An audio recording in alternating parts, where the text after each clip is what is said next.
মনো চল নিজ নিকেতনে,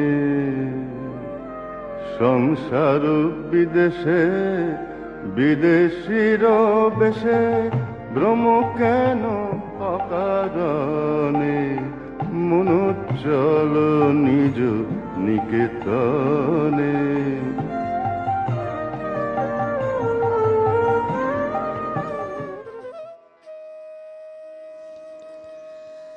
ಓಂ ಶ್ರೀ ಗುರುಭ್ಯೋ ನಮಃ. ವಿವೇಕ್ ವಿಸ್ಮಯ ಧ್ವನಿ ತುಣುಕು 167. ಹಿಂದಿನ ಧ್ವನಿಯ ತುಣುಕಿನಲ್ಲಿ ಗಮನಿಸ್ತಾ ಇದ್ದ ಹಾಗೆ ನ್ಯೂಯಾರ್ಕಲ್ಲಿ ನೆಲೆಸೋದಕ್ಕೆ ಅಂತ ಸ್ವಾಮೀಜಿ ಈಗಾಗಲೇ ಮತ್ತೊಮ್ಮೆ ಕೇಂಬ್ರಿಡ್ಜ್ಗೆ ಭೇಟಿಯನ್ನು ಕೊಟ್ಟರು. ಇಲ್ಲಿ ಶ್ರೀಮತಿ ಬುಲ್ ಅವಳು ಡಿಸೆಂಬರ್ 5ನೇ ತಾರೀಕಿಂದ 27ನೇ ತಾರೀಕಿನವರೆಗೂ ತರಗತಿಗಳನ್ನ ಏರ್ಪಾటు ಮಾಡಿದ್ದನ್ನು ಗಮನಿಸಿದ್ವಿ. ಹಾಗೆ ಈ ತರಗತಿಗಳಲ್ಲಿ ಸ್ವಾಮೀಜಿ ಉಪನಿಷತ್ತು, ಗೀತೆ, ಸಾಂಖ್ಯ ಮೊದಲಾದೆಲ್ಲವುದನ್ನು ಕೂಡ ಬೋಧಿಸಿದ್ರು. ಅದರ ಜೊತೆಗೆ ಶ್ರೀಮತಿ ಬುಲ್ಲಳ ಮನೆಯಲ್ಲಿ 3 ಉಪನ್ಯಾಸಗಳನ್ನು ಕೂಡ ಕೊಟ್ಟರು. ಇದರಲ್ಲಿ ಒಂದು ಭಾರತೀಯ ಮಹಿಳೆಯರ ಆದರ್ಶ. ಅವರ ಅತಿಥೇಯಳಾಗಿದ್ದಂತಹ ವಿಶೇಷ ಕೋರಿಕೆಯ ಮೇರೆಗೆ ಕೊಟ್ಟಂತಹ ಈ ಉಪನ್ಯಾಸ ನಿಜಕ್ಕೂ ಕೂಡ ತುಂಬ ಹೃದಯ ಸ್ಪರ್ಶಿಯಾಗಿತ್ತು ಅಂತ ಕೂಡ ಹೇಳ್ಬೋದು. ಸ್ವಾಮೀಜಿಯ ದೇಶ ಪ್ರೇಮವನ್ನು ಎತ್ತಿ ತೋರಿಸೋ ಹಾಗಿತ್ತು. ಹಾಗೆ ಈ ಉಪನ್ಯಾಸದಲ್ಲಿ ಸ್ವಾಮೀಜಿ ಭಾರತೀಯರ ನಾರಿತ್ವದ ಸ್ವರೂಪ ಹಾಗೂ ಆದರ್ಶಗಳ ಸೊಬಗನ್ನು ತುಂಬ ಚೆನ್ನಾಗಿ ವಿವರಿಸಿ ಹೇಳಿದ್ರು.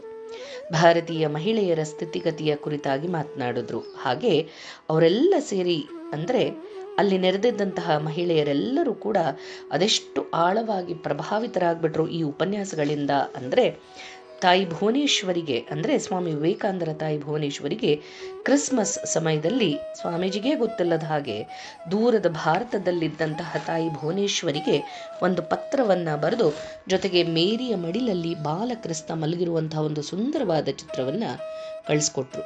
ಆ ಪತ್ರದಲ್ಲಿ ಏನು ಬರೆದಿತ್ತು ಅನ್ನೋದನ್ನು ಈಗ ಗಮನಿಸೋಣ. ಅದರ ಮುಂದುವರೆದ ಭಾಗ.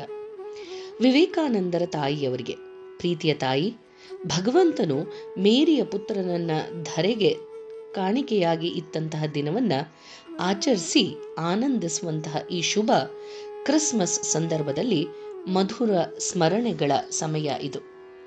ನಿಮ್ಮ ಸುಪುತ್ರನನ್ನ ನಮ್ಮ ನಡುವೆ ಹೊಂದಿರುವಂತಹ ನಾವು ನಿಮಗೆ ಶುಭಾಶಯಗಳನ್ನು ಬಹಳ ಪ್ರೀತಿಯಿಂದ ಕಳುಹಿಸ್ತಾ ಇದ್ದೇವೆ. ಅವರು ಕೆಲವು ದಿನಗಳ ಹಿಂದೆ ನಮ್ಮನ್ನು ಉದ್ದೇಶಿಸಿ ಮಾತನಾಡುವಾಗ ನಮ್ಮ ಸ್ತ್ರೀಯರಿಗೆ, ಪುರುಷರಿಗೆ, ಮಕ್ಕಳಿಗೆ ಅವರು ಸಲ್ಲಿಸಿದಂತಹ ಉದಾರ ಸೇವೆಯ ಫಲವನ್ನೆಲ್ಲ ನಿಮ್ಮ ಚರಣಗಳಿಗೆ ಅರ್ಪಿಸಿದ್ರು. ತಮ್ಮ ತಾಯಿಯನ್ನು ಅವರು ಆರಾಧಿಸಿದ ಬಗೆ, ಅವರ ಮಾತುಗಳನ್ನು ಕೇಳ್ತಿದ್ದವರೆಲ್ಲರಿಗೂ ಕೂಡ ನಿರಂತರ ಸ್ಫೂರ್ತಿ, ನಿರಂತರ ಉತ್ತೇಜನ.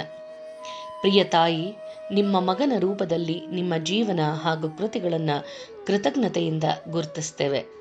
ಭಗವಂತನಿಂದಲೇ ಬಂದಂತಹ ಭ್ರಾತೃತ್ವ ಮತ್ತು ಏಕತೆಗಳ ನೆನಪಿಗಾಗಿ ಈ ನಮ್ಮ ಕಿರುಕಾಣಿಕೆಯನ್ನು ತಾವು ಸ್ವೀಕರಿಸಬೇಕು ಅಂತ ಆ ಪತ್ರದಲ್ಲಿ ಬರೆದಿದ್ರು. ಅವತ್ತು ಭಾರತೀಯ ಮಹಿಳೆಯರ ಆದರ್ಶಗಳು ಅನ್ನುವಂಥ ವಿಚಾರವಾಗಿ ಮಾತನಾಡ್ತಾ ಸ್ವಾಮೀಜಿ ವೇದಗಳಿಂದ ಹಾಗೆ ಸಂಸ್ಕೃತ ಸಾಹಿತ್ಯದಿಂದ ಹಲವಾರು ಉದಾಹರಣೆಗಳನ್ನ ಕೊಟ್ಟು ಭಾರತೀಯ ನಾರಿಯರಿಗೆ ಇವತ್ತಿನ ಕಾಲಕ್ಕೆ ಅನುಸರಣೀಯವಾದಂತಹ ನೀತಿ ನಿಯಮಗಳನ್ನು ವಿವರಿಸಿ ತಿಳಿಸಿದ್ರು. ಹಾಗೆ ತಮ್ಮ ಪರಿಶುದ್ಧ ಚಾರಿತ್ರ್ಯ ಹಾಗೂ ನಿಷ್ಕಾಮ ಪ್ರೇಮದ ಮೂಲಕ ತಮ್ಮನ್ನು ಬೆಳೆಸಿ ಅಭಿವೃದ್ಧಿಗೆ ತಂದು ಕೊನೆಗೆ ಅತ್ಯಂತ ಶ್ರೇಷ್ಠವಾದ ಸನ್ಯಾಸ ಜೀವನವನ್ನು ಸ್ವೀಕರಿಸಿ ಜಗತ್ತಿತವಾದನ್ನು ಸಾಧಿಸೋದಕ್ಕೆ ಸಹಾಯಕಳಾದಂತಹ ತಮ್ಮ ಜನನಿಗೆ ಹೃತ್ಪೂರ್ವಕ ಸನ್ಮಾನಗಳನ್ನು ಕೂಡ ಸಲ್ಲಿಸಿದ್ರು ಅಂತ ಹೇಳ್ಬೋದು. ಸಾಧಾರಣವಾಗಿ ಸ್ವಾಮೀಜಿ ಸಂದರ್ಭ ಬಂದಾಗಲೆಲ್ಲ ತಮ್ಮ ತಾಯಿಯ ಹಲವಾರು ಉದಾತ್ತ ಶ್ರೇಷ್ಠಗಳನ್ನು ಬಣ್ಣಿಸಿ ಅವಳನ್ನು ಕೊಂಡಾಡ್ತಾ ಇದ್ದದನ್ನು ನಾವಿಲ್ಲಿ ಗಮನಿಸಬೇಕು.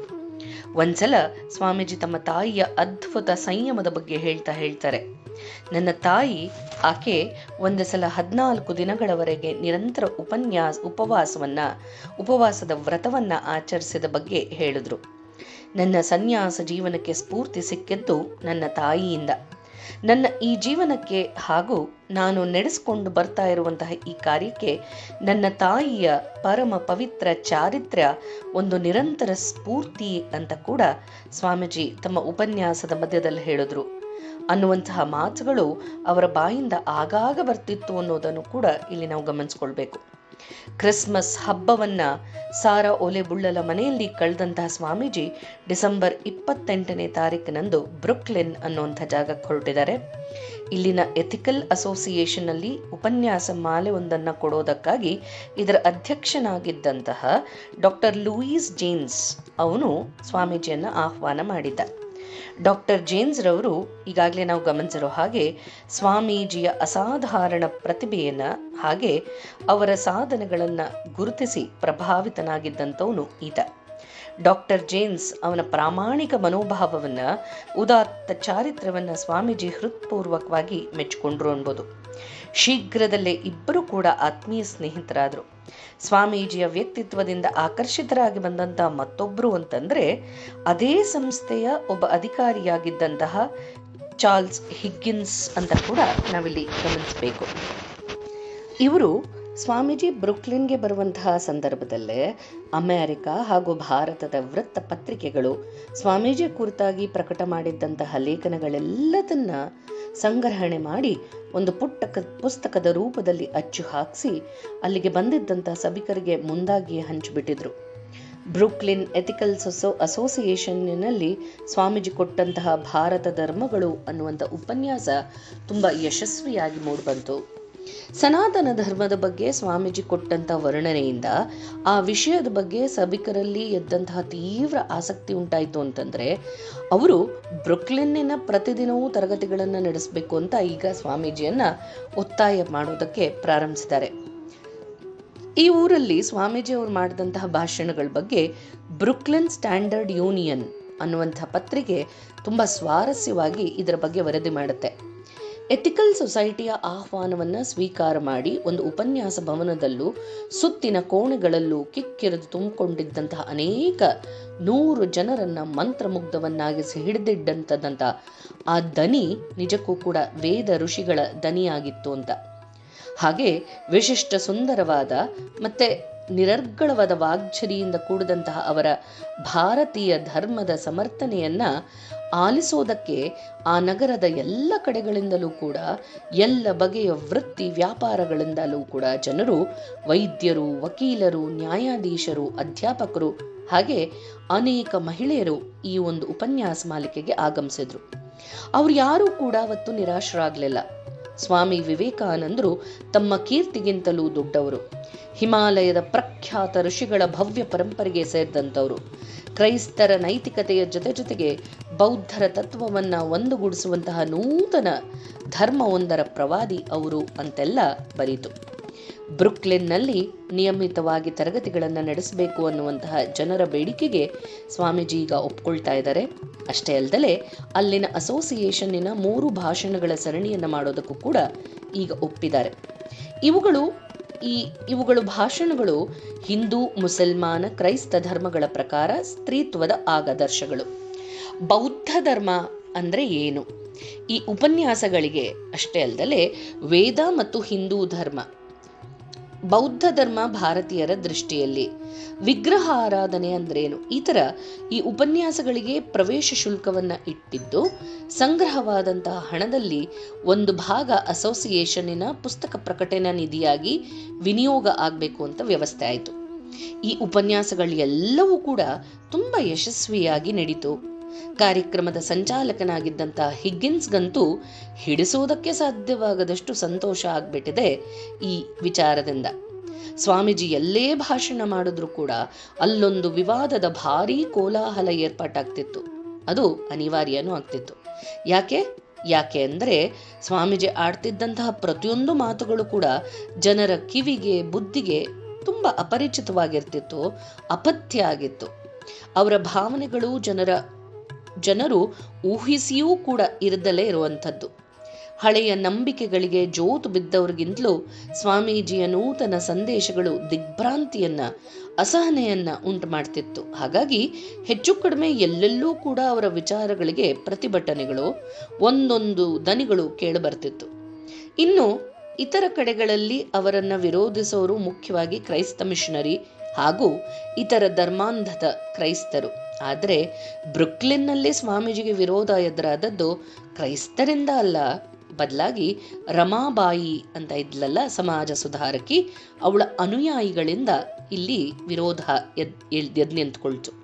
ಈಗಾಗಲೇ ಹಿಂದೆಲೆ ಗಮನಿಸಿರೋ ಹಾಗೆ ಈ ರಮಾಬಾಯಿ ಅನ್ನುವಂಥವಳು ಕ್ರೈಸ್ತಳಾಗಿ ಮತಾಂತರಗೊಂಡ್ಬಿಟ್ಟಿದ್ಲು. ಚಿಕ್ಕ ವಯಸ್ಸಿನಲ್ಲೇ ಮದುವೆಯಾಗಿ ಗಂಡನನ್ನು ಕಳೆದುಕೊಂಡು ನಂತರ ಮತ್ತೊಮ್ಮೆ ಮದುವೆಯಾಗಿದ್ಲು. ಆದರೆ ಆಕೆ ಮತ್ತೆ ವಿಧವೆ ಆದ್ಲು ಕೂಡ. ನಂತರ ಅವಳು ಭಾರತೀಯ ವಿಧವೆಯರ ನೆರವಿಗೆ ಅಂತ ಅಮೆರಿಕಾದಲ್ಲಿ ಸಂಘಗಳನ್ನು ಸ್ಥಾಪನೆ ಮಾಡಿ ಧನ ಸಂಗ್ರಹಣೆ ಮಾಡ್ಕೋತಾ ಇದ್ಲು. ಈ ನೆರವಿಗೆ ಅಂತ ಬಂದ ಅಮೆರಿಕಾದಲ್ಲಿ ಅಲ್ಲಿನ ಸಂಘಗಳನ್ನು ಸ್ಥಾಪಿಸಿ ಧನ ಸಂಗ್ರಹಣೆ ಮಾಡಿ ದುಡ್ಡು ಮಾಡಿಕೊಂಡ್ಳು. ಆದರೆ ರಮಾಬಾಯಿ ಕೂಡ ಅವಳ ಅನುಯಾಯಿಗಳಿಗೂ ಭಾರತೀಯ ಸ್ತ್ರೀಯರ ದುಸ್ಥಿತಿಯನ್ನ ಉತ್ಪ್ರೇಕ್ಷೆಯಾಗಿ ಬಣ್ಣಿಸಿ ಅಮೆರಿಕಾದ ಜನರ, ಮುಖ್ಯವಾಗಿ ಸ್ತ್ರೀಯರ ಸಹಾನುಭೂತಿಯನ್ನ ಅದಾಗಿ ತನ್ಮೂಲಕ ಹೆಚ್ಚಿನ ಧನ ಸಹಾಯವನ್ನ ಪಡೆಯೋದಕ್ಕೆ ಹವಣಿಕೆಯಲ್ಲಿದ್ದವರು ಅವರು. ಆದರೆ ಸ್ವಾಮೀಜಿ ಹಿಂದೂ ಸಂಸ್ಕೃತಿಯಲ್ಲಿ ನಾರಿಯರಿಗೆ ಕೊಡಲ್ಪಟ್ಟಿರುವಂಥ ಅತ್ಯುನ್ನತ ಸ್ಥಾನವನ್ನ, ಅದೇ ಸಮಾಜದಲ್ಲಿ ವಾಸ್ತವಿಕವಾಗಿ ಅವ್ರಿಗಿದ್ದಂತಹ ಗೌರವವನ್ನ ಜನ ಮನ ಮುಟ್ಟೋ ಹಾಗೆ ವಿವರಿಸಿ ಹೇಳಿದಾಗ ಈ ರಮಾಬಾಯಿಯ ಬೆಂಬಲಿಗರು ಅಂತ ಯಾರಿದ್ರೋ ಅವರೆಲ್ಲ ಸರಿಯಾಗಿ ಸಿಟ್ಟಿಗೆದ್ರು. ಆದರೆ ಸ್ವಾಮೀಜಿಯ ಮಾತುಗಳನ್ನು ಎದುರಿಸೋದಕ್ಕೆ ಅವರಲ್ಲಿ ಸತ್ವ ಇತ್ತೇನೋ? ಇಲ್ಲ. ಸತ್ವ ಇಲ್ಲದೆ ಇದ್ದದ್ರಿಂದ ಸುಳ್ಳು ಸುದ್ದಿಗಳನ್ನು ಹಬ್ಬಿಸಿ ಸ್ವಾಮೀಜಿಯ ತೇಜೋವಧೆ ಮಾಡೋದಕ್ಕೂ ಕೂಡ ಕುಯುಕ್ತಿಯಲ್ಲಿ ತೊಡಗ್ಬಿಟ್ರು ಈ ರಮಾಬಾಯಿಯ ಅನುಯಾಯಿಗಳು. ಮುಂದೇನಾಯಿತು ಅನ್ನೋದನ್ನ ಮುಂದಿನ ಧ್ವನಿಯ ತಣಕ್ನಲ್ಲಿ ಗಮನಿಸೋಣ. ಜಯರಾಮಕೃಷ್ಣ.